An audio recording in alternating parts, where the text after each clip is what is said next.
That is such a very heartfelt kind of song at the end of it, and it's kind of got this solemn note, and I don't feel like that at all. I feel like I'm at a candy store, and I'm just so delighted to be here, and it makes me feel kind of silly, and so I'm just going to go ahead and get that out at the beginning because this is so wonderful to be here with you. And to be back in this place is doing something for my heart today that I'm just going to be singing and skipping for the next week. So thanks for having me. I know none of you made that decision today, but thanks for receiving the Hovaters here. And for everybody that's asked, we are doing great, it seems. Kelly and Mike and Izzy are over there, and they're like, why would you say that in front of everybody? But they're over there. They seem to be pretty happy with today. We are hurtling towards school starting next week, and that is the big transition for us. So be prayerful for the Hovater family as we kind of hit that. That'll be our kind of last big marker moment through this transition of the last couple of months.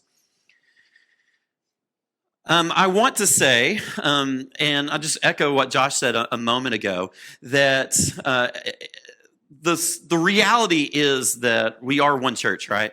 And we've moved here to work with Central downtown, and that has been really wonderful. And it's kind of been neat to be embedded in a new community in this old space. I told a couple of you earlier that I felt like really kind of a jerk because I haven't done a good enough job of connecting back with people here at PV. And so if you can just plan on staying until midnight or so, we're going to have lots of longer conversations, okay?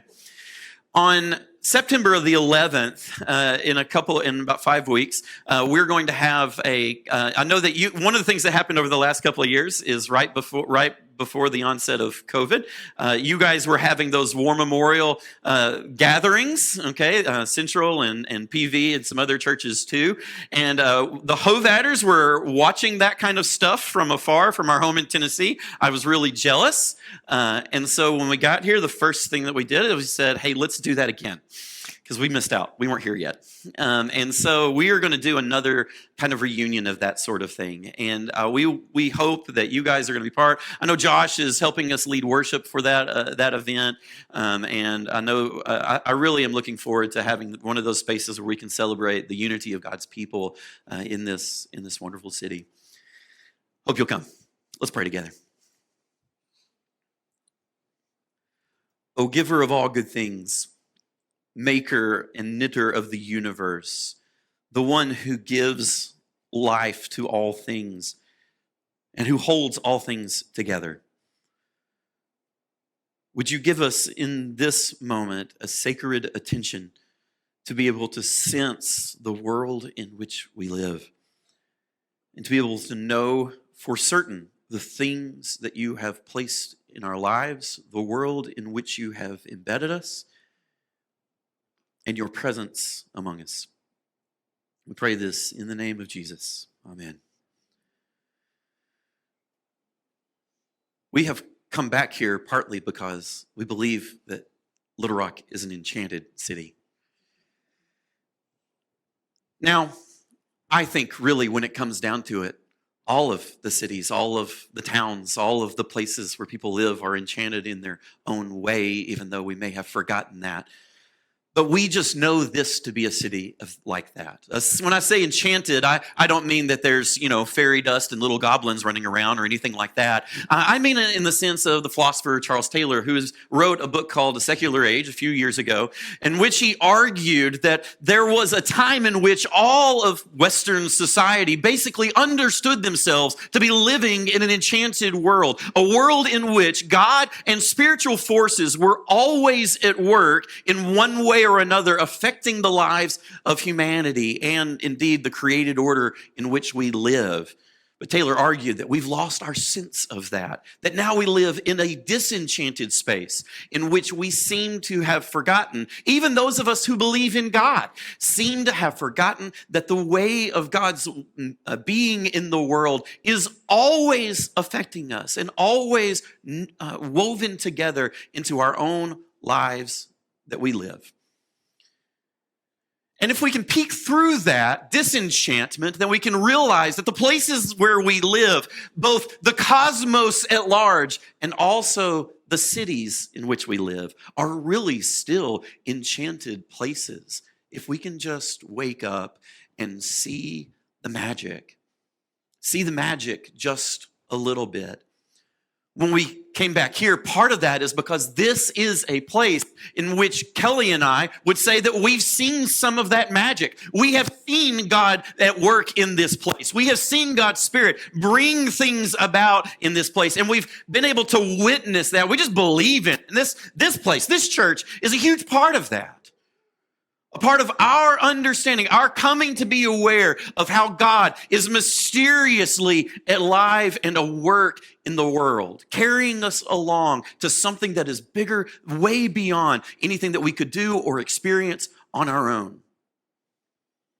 And maybe you are just as aware of that as I am coming back to it. But in case you're not, I want to talk tonight about what it means to enchant the city.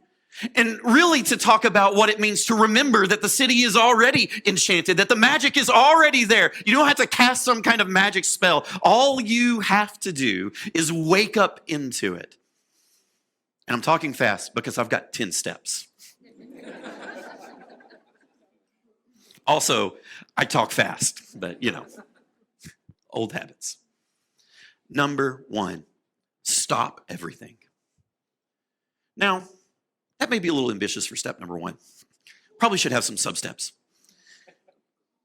And if I had really magical powers, then what I would say is I would love to be able to in my own task of remembering the enchantment of the city, I would love to hit a button and make everything in the world around me stop.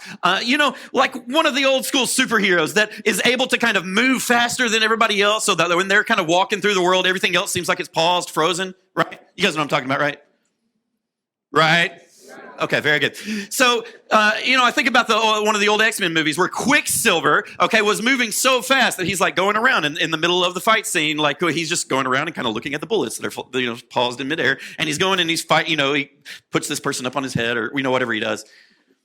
And if I had a magic button that I could stop everything around me, that's the way that I would do it. I can't stop everything around me. You can't either.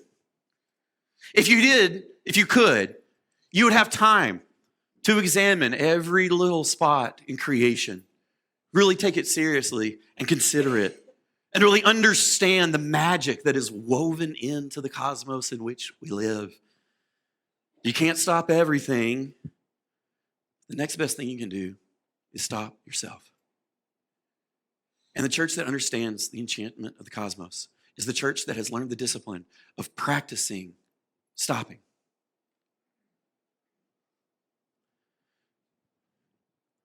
Stopping. Getting out, pulling out from the incredible inertia of movement in our society. The never-ending stopping, the never-ending moving and going and thinking and moving on to the next thing before one thing is even finished. It is so addictive, and we are all blanketed in this process of motion and perpetual information that we're trying to process. And we need the discipline of learning to stop. Stop everything. And the best thing you can do to learn to practice this, and I mean this to be very literal tonight, is I need to take time where we bracket off space to do nothing. As much nothing as your nervous system will allow you to handle. Breathe, beat the heart. But besides that, be at rest. The way I practice that in my own life is I can't say it out loud or she'll start answering me. I use the magic device on my phone that listens to me and does what I say sometimes. And I say, hey, ma'am, start a timer. I guess I could do that for how much time I have left. That'd be convenient. But then all of our phones would go off and, we would be in a situation. And I say, start a timer. And depending on where I am and how much I'm trying to accomplish and how much I can bear, I say, I need 10 minutes or 15 minutes or 20 minutes is what I really like to do. And then I just sit there until that timer stops. Now, I have some other pieces of that I use in my own routine, my own meditative life, my own prayer life, that I'm trying to do during that space. But I'm going to tell you that the fundamental thing is just learning to stop. To stop everything and just pull back and wait. And you have to do that. You have to kind of get to step one. You can't do any of the other stuff if you're not willing to do that. Okay? As long as we are being carried away in the perpetual motion machine, we can't get to the place where we perceive the enchantments of the world around us. So stopping becomes the precursor to seeing it all. So if I was going to say one thing tonight, I would just say, pull out that phone sometime. Pull out the timer. And just stop. When you've done that, you're ready for step two. Step two is learning to practice paying attention. Now, I've had some great teachers of paying attention in my life. The first one was Mary Nell Gauntz. She was my chemistry teacher back in high school. And she was a ruthless teacher about learning to pay attention. What she really wrapped us doing in her lab exercises, it was all about how many observations can you make in the experiments that we would do. And she was such a stickler for form, and she insisted on really passive language in her lab reports. It took me years to unlearn that as an academic. She would make us just sit there and write everything that we could see about the bubbling tube of stuff in front of us in the chemistry lab. Every little observation that we could. And I thought she was teaching me chemistry. Now I'm not so sure that she wasn't teaching me theology.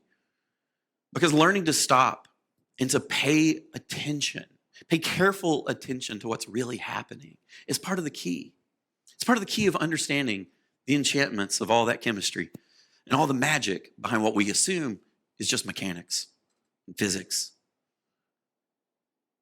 Mary Nell I can't believe I just said that. I'm so surprised she didn't come through the wall. Miss Gauntz. Miss Gauntz was one of my first teachers about practicing paying attention. And another one that I've had was a teacher that I had, Anna Florence Carter. And she was a teacher who was one of my preaching professors at Columbia Theological Seminary. And she taught me about the disciplines of poetry. Now, poetry is a very different discipline than chemistry, or so you would think. But it really becomes about paying attention. It's really about paying attention. It's about what can you stop and what can you see. And she had us do all these kinds of exercises, like go get a gumball out of not the kind you chew, but the kind that are on the ground and hurt your feet. Go get one of those and write everything that you can about it. And I felt like I was back in my 10th grade chemistry class. But again, it wasn't about the gumball. It was about the God that made it. And it's about learning to see the magic in the space. Learning to pay attention. Ms. Gauntz and Dr. Carter were trying to teach me what it meant to be a person whose eyes can pay attention. And when I'm thinking about it, and when I stop and I practice the discipline, paying attention is one of the most rich things in my life. But I needed a third teacher along the way. The third teacher is really more than just one person. It's really the whole of the Christian mystical tradition that says, in order to learn to pay attention to God, you learn to pay attention to the world around you, but then you also have to learn to pay attention to what's going on in your own mind. Learn to pay attention to yourself, because you can learn to see a lot of things that are on the outside without ever being really aware of what's going on in your own internal life. And that stuff can get in the way of seeing God too. So sometimes what I do when I'm doing my discipline of the timer is I also try to pay careful attention to the things that go through my head, not to just sit on them and not to just dwell on it. But this may sound more mystical to you than it really is. I'm talking about things like, hey, on the way home, I would really like to get a taco, okay? Or things like, I need to make sure that I get that last thing that's on the kids' school supply list, or I need to figure out, whether or not I have time to walk the dog, before I go to bed tonight, or all stuff like that. Just really mechanical stuff of the day. But I'll have to learn to pay attention to how that stuff is working through my mind. And so sometimes in the discipline of stopping everything, I have to learn to pay attention to my own interior life. The church has partly lost its sense of the enchantment of all the things outside, partly because it's lost some of the practice of paying attention to what's going on the inside of our hearts, and the inside of our souls, in the space where God is speaking to us all the time. And yet, without the discipline of stopping and listening, we can too easily not just not hear the Lord, but we can begin to believe that he actually isn't saying anything. And what a tragedy to think that God isn't speaking. The truth is, we're not listening. Step number 3. In order to enchant the city, you have to learn to suspend your cynicism about the world.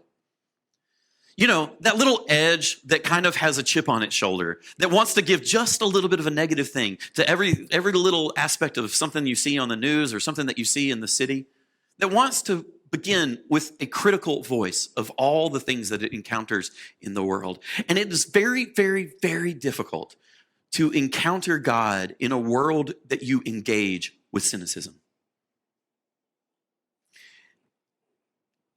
Now, step 3, I've already been so bold as to say stop everything. So I don't know why I settled for one day here.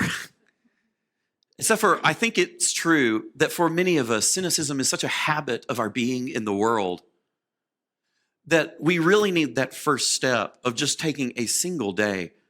Thursday would be a good one. Taking a single day and just trying to practice as a discipline that we won't engage the people and the things that we meet with that cynical edge. And if you can do that, you might as well do step number 4. Find something amazing. Now, I got to admit, this kind of comes a little bit more easily to me. I'm kind of wired this way. I think a lot of stuff is more amazing than my wife does. She's rolling her eyes in her head right now, which I think is amazing too, babe. That's like a cycle. I know you're rolling your eyes at that now. We could just go on. We could go on, for the rest of the night this way. But listen, there is a practice of being able to see the world for all the amazing components of it. To find the things that have happened in your space or that you've encountered, just the things that are. And to realize how remarkable and how truly amazing they are. And if you can get the cynicism dial turned down for long enough, it turns out that we live in a pretty amazing world. That we ourselves are pretty amazing. Just the way that these machines that are so complex keep us alive. You don't really recognize how complex your body is until it starts not to work right. And by the way, you guys seem like you're really taking good care of yourselves, and I appreciate that. You guys haven't aged that much in a dozen years. We ourselves are amazing creatures. And so the many of the ways that we live together, that our society is put together. When we learn to live in an enchanted world, it partly comes as a result of learning to perceive in our world not the negativity that we embrace with our cynicism, but the actual amazing possibilities of the world that is, the amazing realities of the world that is. There are so many amazing things. Just think for a second. Just stop, hold up, and let's just do this practice. We're going to do this together. Hope that's okay. We're going to talk about things. Somebody tell me something that's amazing that you encountered today. I'm going to start.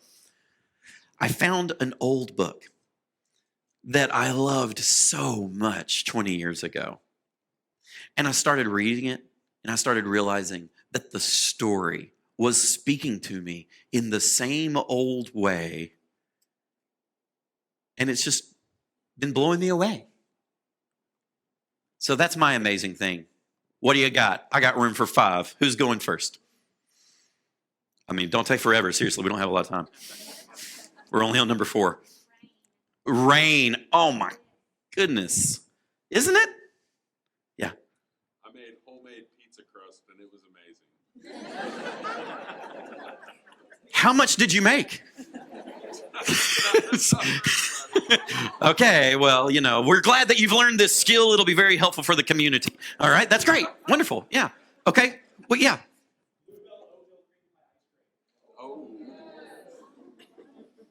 I didn't know that was a thing, but I greatly received the gift that you've offered.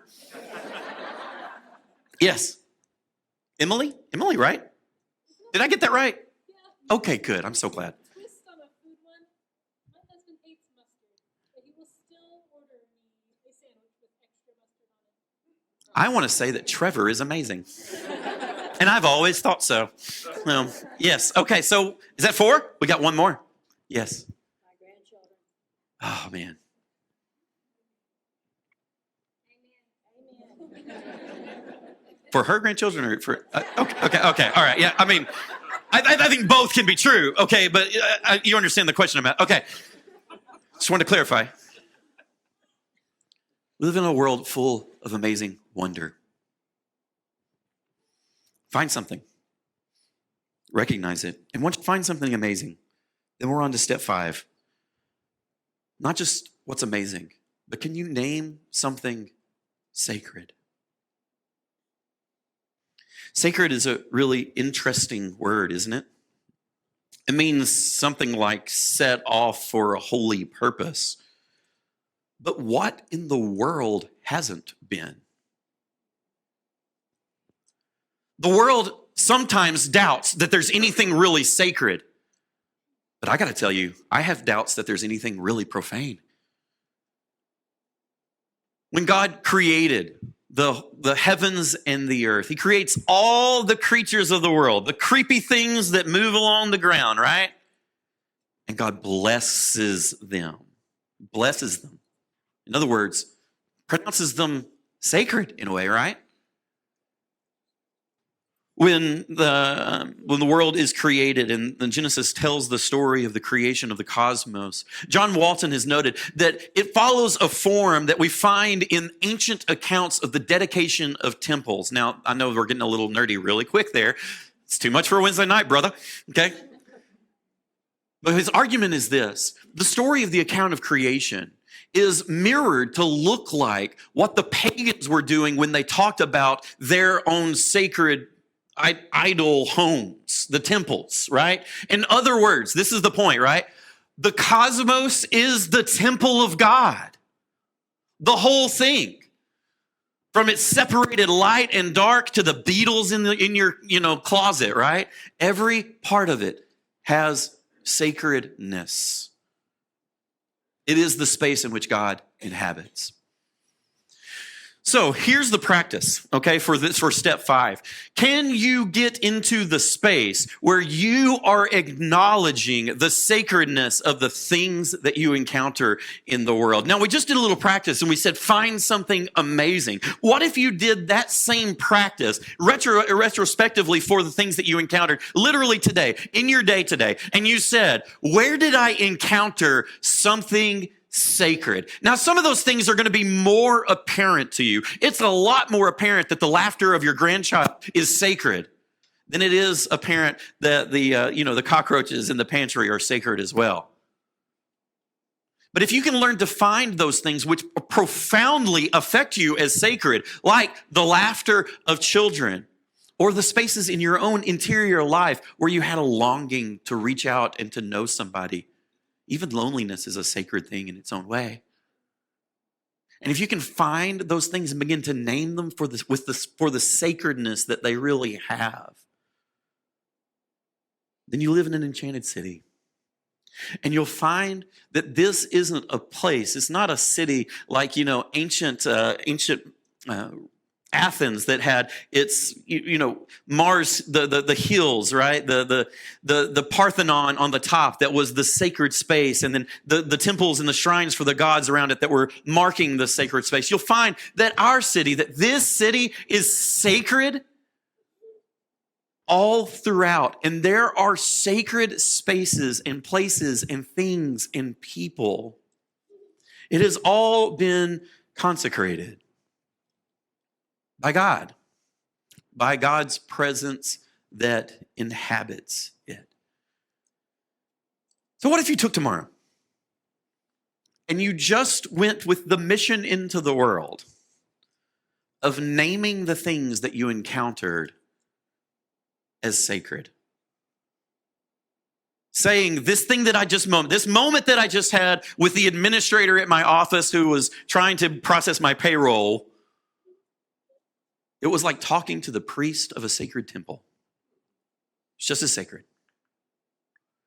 This moment that I had encountered when I spoke with somebody at, when I was getting lunch in the afternoon, or this moment that I had in the grocery store, or this moment that I had just mowing the lawn, or whatever it was, right? Whatever it was that you're doing, that moment that you just had of simple, still rest. Can you find the sacredness in it? Can you point to that? And name it as such. Name it as something that's sacred. Step number 6 is related to it. We're kind of on a roll here.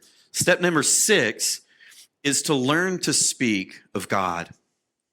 One of the most surprising moments of my life was when I realized that even as a minister, I had come to the place where I actually didn't speak of God's activity in the world very much. It's really true.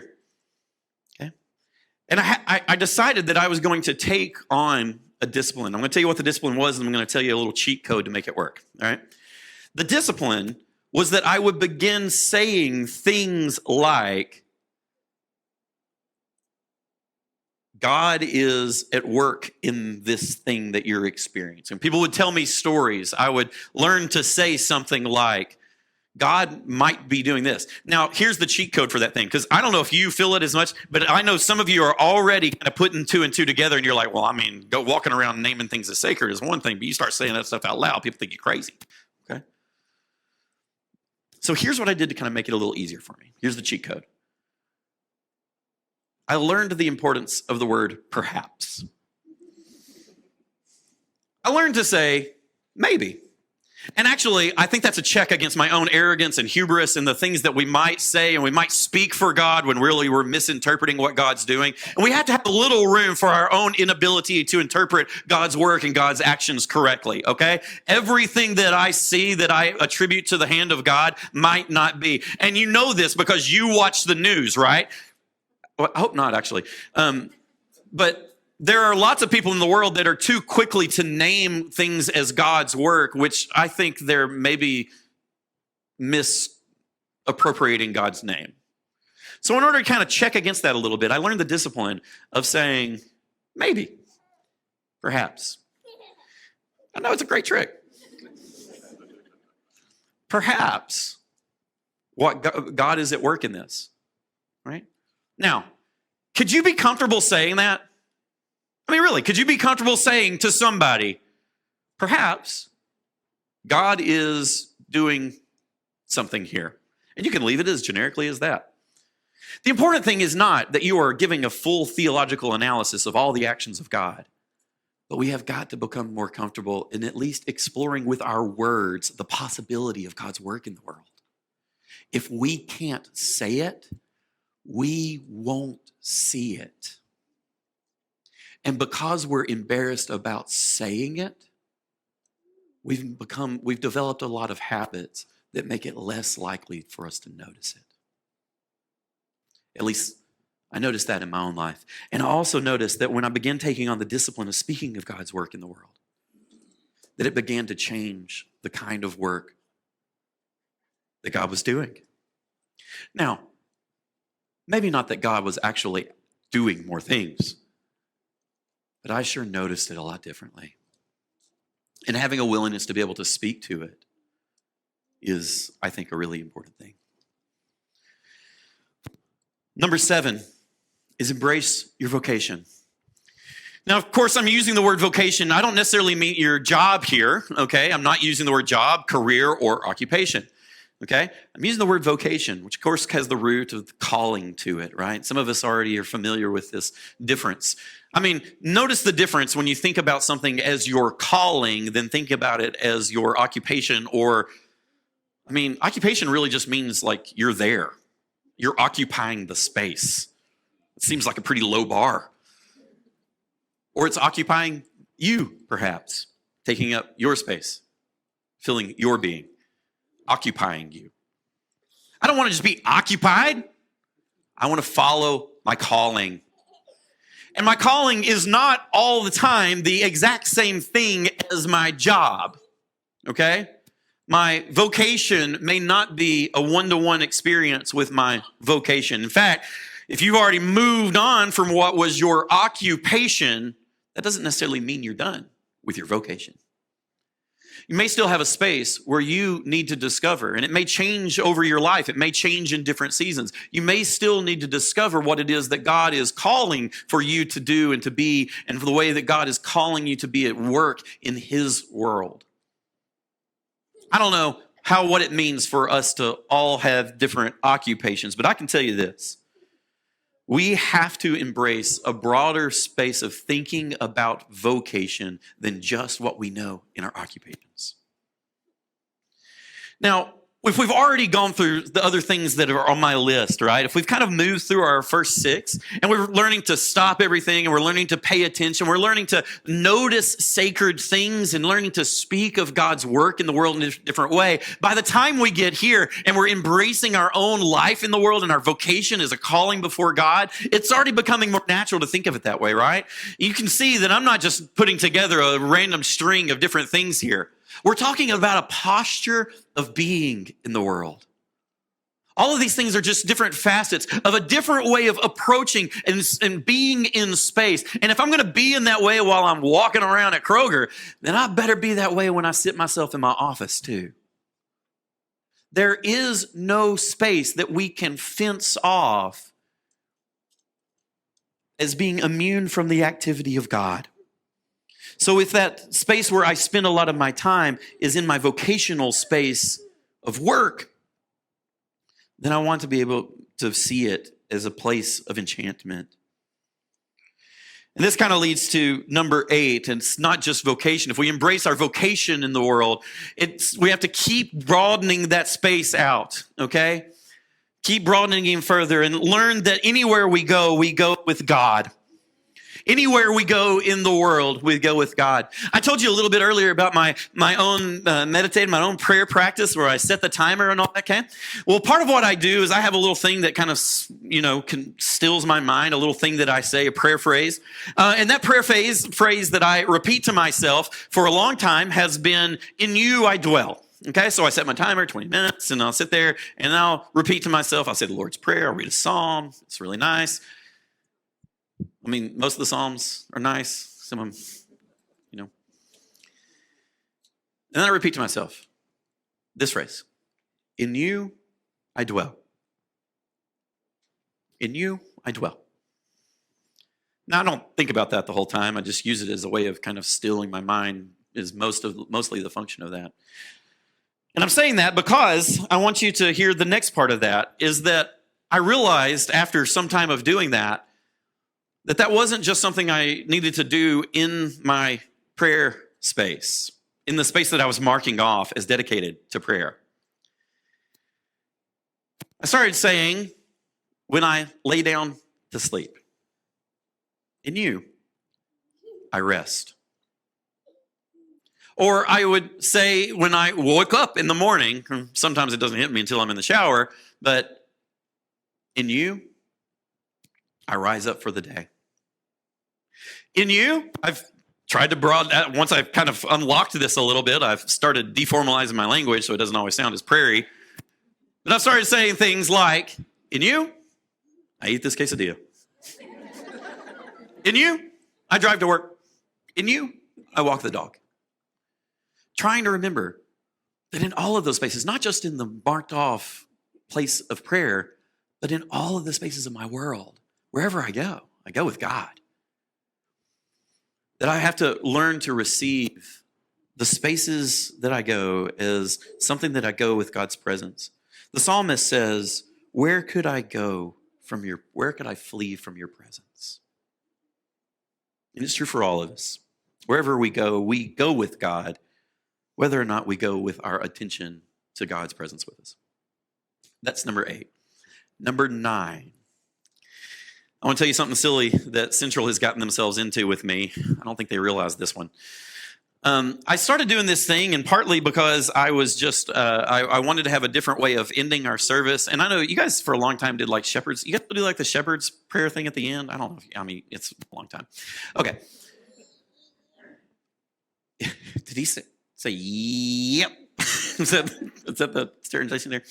Okay, so what we're doing when we're ending service right now over at Central is I usually stand up and back up at the end of the announcements or whatever, and I place my hands up like this, and I say a blessing. Okay, I say a little mission blessing of going, and I've come to believe that blessing is really important. So number 9 is practice blessing as we go. I want to practice the words of saying, "God be with you." Okay, now I've been doing that in front of the church, and I've told a couple of people that my little secret is that I'm really trying to train the church to like do this blessing thing, and I'm about to cut it loose for a lot of people to do that. That's going to be great. I hope it goes over well. It may not. I don't know. They may hate it. There's some really funny things about it because the way that, you guys know how to do a blessing, right? You put your hands over like this, right? Well, my little friend, Eva Cooper, says, after the first couple of weeks I was there, she said, "Mr. Stephen, why is it that you pray like this?" It's like, I don't look like that, but that's funny. It's like I just stuck my landing,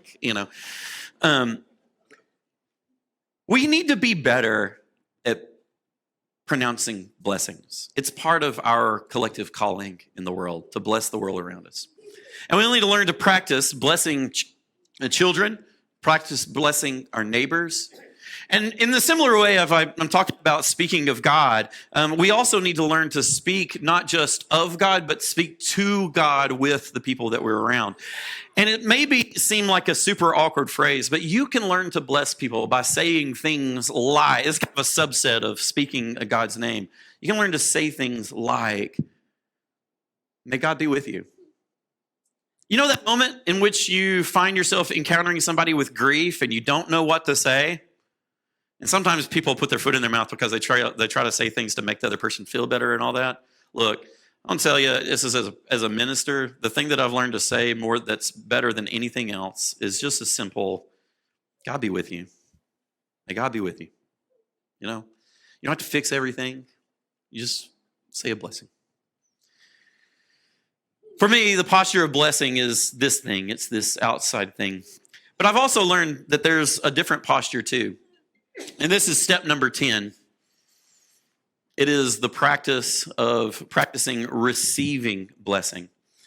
Now, I don't really know how you're supposed to stand when you receive a blessing. I know that they're supposed to do this when you give one. But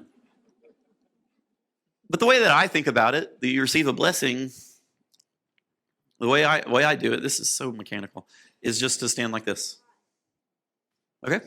Or if you really want to feel fancy, maybe like this. I put this up here, not because it's important. I mean, I don't know how many encounters you have where people are pronouncing blessings over you. But the posture of receiving blessing, of recognizing the way that we really are in the world, the reality of who you are in the world, is that you are a person created in the divine image of God. And God is continually desiring to bless you. So it might be kind of awkward to go through the world like literally walking like this all the time. I do want to go through the world in a space in which I can, as much as I can muster up, I want to remember that I'm always in the posture of receiving blessings. Isn't that what it means to really live in the enchanted city? with our eyes wide open, paying attention, taking time to stop, to see the things that are amazing and to name what's sacred. That life really looks like reception. It looks like being tuned in to receive the blessing that God has given us. If it seems absurd to go around the world, as much as Eva thinks I'm crazy for like praying like this all the time, imagine what it would be like if I was praying a blessing over somebody and they were completely not paying attention to me at all. Just doing their own thing. They got their phone out. Isn't this the situation in which we really find ourselves all the time? That God is always trying to bless us. Just got to have our attention ready. So we're going to end with a blessing. And I hope that tonight, the way that that ends is that we are all ready to receive the blessing that God is putting on us all the time in this sacred space. All right, would you stand with me? And you can do whatever you want with your hands.